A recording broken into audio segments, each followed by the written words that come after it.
Positive हुनुपर्छ भन्ने तरिकाको तर्क आउँछ भने यो मामलामा ठ्याक्कै उल्टो छ के। यसमा पोजिटिभ ठिक छैन, यसमा नेगेटिभ ठिक छ भनिसकेपछि हेरौँ त कति मजाको कुरा छ नि यसमा।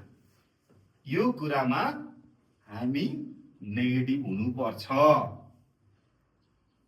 अब नेगेटिभ हुने कसरी त? अब तपाईँ नसा खाएर अथवा नसाको सुरमा एक अर्कामा ड्रग युज गर्दाखेरि, इन्जेक्ट गर्दाखेरि हैन, तपाईले सुई साटासाट गर्नु भएको छ भने सुईको निडल त्यही सेम एउटाले युज गरेको अर्कोले पनि युज गर्छ भने यदि उसलाई एचआईभी छ भने, एचआईभी पोजिटिभ छ भने तपाईको बडीमा त छिर्यो नि।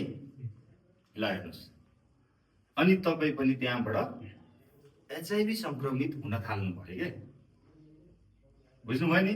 मैले बुझाउन सकेछु त तपाईहरुलाई है। अब यसको एउटा साइकल छ, म तपाईहरुलाई आज बुझाउन चाहन्छु।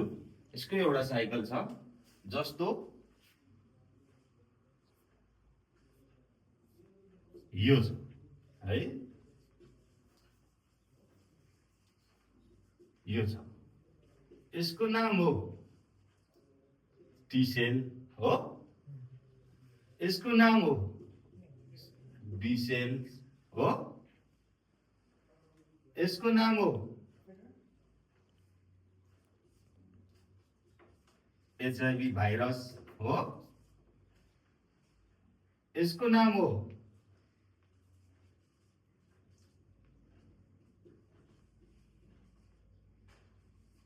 एंटीबॉडी हो, T cell, B cell, antibody, HIV virus र एआरटी।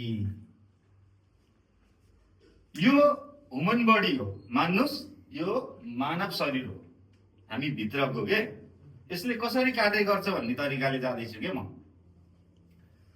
अब एउटा यो शरीर एउटा एचआईभी पोजिटिभ भएको व्यक्तिको शरीर हो। यो कुरा बुझ्नु भएको छ नि? एचआईभी पोजिटिभ भएको व्यक्तिको शरीर हो। अब यसले कसरी काम गर्छ? आज भन्दा सन् 2012 मा यसको नीति फरक थियो, अथवा यो चल्ने चक्र त सेम थियो, तर यसका औषधीय गुणहरू चाहिँ, औषधिको कुराहरू चाहिँ अलि फरक थियो। कुरा बुझ्नु भएको नि? अब के गर्छ भन्दा एउटा ह्युमन बडीमा एचआईभी भाइरस छिर्यो, छिरिसकेपछि तपाईले डाक्टरसँग तपाईलाई शंका लागेर अथवा शंका नलागिकन नि मैले ड्रग युज गर्थे अथवा अन्य विभिन्न केटी मान्छेहरुसँग मेरो सम्बन्ध बन्थ्यो, त्यो कारणले तपाईलाई शंका लाग्यो, डर पस्यो तपाईलाई हैन। कतै मेरो ब्लड टेस्ट गर्दाखेरि एचआईभी त छैन भन्ने तपाईलाई डर लाग्यो, शंका लाग्यो। अब सुरक्षित त हुनु पर्यो। अब नलागेको छ भने धेरै राम्रो, यदि लागिसकेको छ भने त्यसलाई रोकथाम गर्नु पर्यो। मर्नु त भएन नि त, हैन र? त्यसपछि अब तपाई हस्पिटल जानुहुन्छ, टेस्ट गर्नुहुन्छ, त्यो टेस्टलाई भन्छ र्यापिड टेस्ट है। र्यापिड टेस्ट यो चाहिँ 23 दिनदेखि सुरु हुन्छ अथवा 4 हप्ता भनौं, 7 चौको 28 हो। 28 दिनदेखि एचआईभी को भाइरस तपाईको बडीमा छ कि छैन भनेर जाँच गर्ने टेस्टलाई र्यापिड टेस्ट भन्छ है। यो विभिन्न सरकारी हस्पिटलमा हुन्छ, शुक्रराज ट्रपिकल हस्पिटलमा नि हुन्छ, वीर हस्पिटलमा नि हुन्छ, पाटनमा नि हुन्छ हैन। अहिले सेवा सुविधाहरू धेरै छन्। भनिसके पछाडि तपाई र्यापिड टेस्ट गर्न जानुहुन्छ, तपाईलाई अब देखिए वा देखिएन, देखिएन भने तपाई खुसी हुनुपर्ने छैन। किन छैन भन्दा यो 28 दिनको 4 हप्ताको पिरियडलाई के भन्छ? विन्डो पिरियड भन्छ, झ्याली पिरियड। कुरा बुझ्नुभयो नि?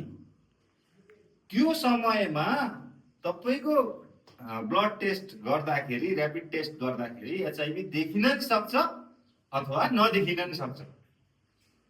भनिसकेपछि यसको अझै प्रभावकारिता समय भनेको कति समय हो भन्दाखेरि 3 महिना 90 दिन है। 90 दिनमा गरिएको टेस्टमा छर्लङ्ग देखाउँछ तपाईलाई एचआईभी पोजिटिभ छ कि नेगेटिभ छ भनेर। बुझ्नु भएको छ? यो तरिकाबाट थाहा पाउन सकिन्छ। अब भइसकेको मानव शरीरमा कसरी यसले काम गर्छ त भन्दाखेरि तपाईको शरीरमा एचआईभी भाइरस छ। अब टी सेल यो टेक्निकल नाम हो हैन, यसलाई थाइमस भन्छ क्या हो, यो छातीको भागमा हुन्छ हैन। टी सेल, त्यसपछि बी सेल, त्यसपछि एन्टिबडी, त्यसपछि एआरटी, त्यसपछि एचआईभी भाइरस। यो भनेको जीवन चक्र, मानव शरीरको जीवन चक्र हो। कुरा बुझ्नु भएको छ? मैले बुझाउन सकेछु? हो। जब T cell, B cell, antibody भनेको के हो? यो हाम्रो शरीरको हिस्सा हो। कुरा बुझ्नु भएको छ? शरीरको यो हिस्सा हो।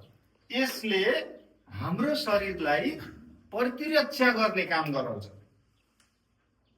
है, प्रतिरक्षा। T cell. अब एचआईभी भाइरस तपाईको बडीमा सक्रिय भएर यहाँबाट रन गर्यो हो।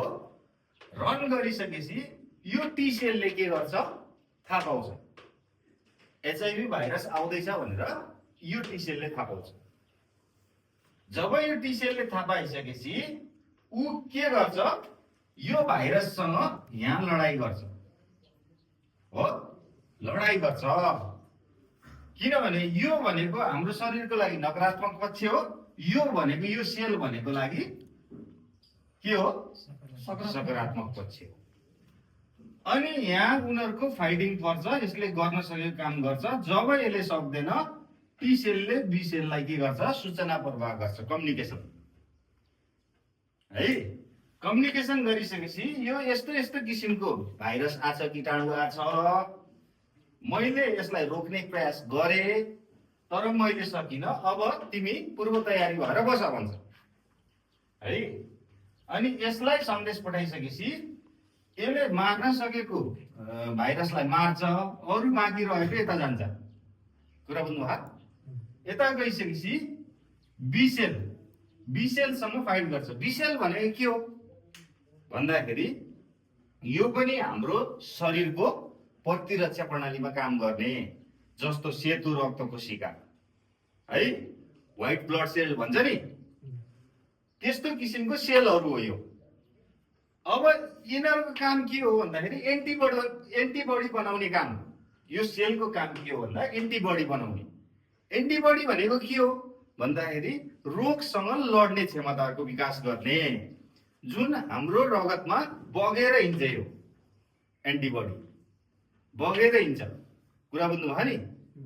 जसरी पानी बग्छ नि त्यस्तै रगतमा यसले बनाएको एन्टिबडी बगेर हिँड्छ। भनिसकेपछि यो बन्दुक हो, यो गोली हो। कुरा बुझ्नु भयो? यो फ्याक्ट्री हो, यो कामदार हो। अहिले बुझ्नुभयो हो? जब यसले योसँग युद्ध गर्छ, एचआईभी भाइरससँग यो फाइटिङ गर्छ, त्यसपछि यो एन्टिबडीले बनाएको जुन प्रतिरक्षा प्रणालीले त्यसलाई हराउनको लागि के गर्छ, अनेकन युद्ध गर्छ, प्रयास गर्छ। गर्दा गर्दै यहाँबाट पनि नसकेपछि तपाईको के हुन्छ, यसले एआरटीलाई सूचना प्रवाह गर्छ, अब मैले सकिन, मलाई एक्स्ट्रा पावर चाहियो,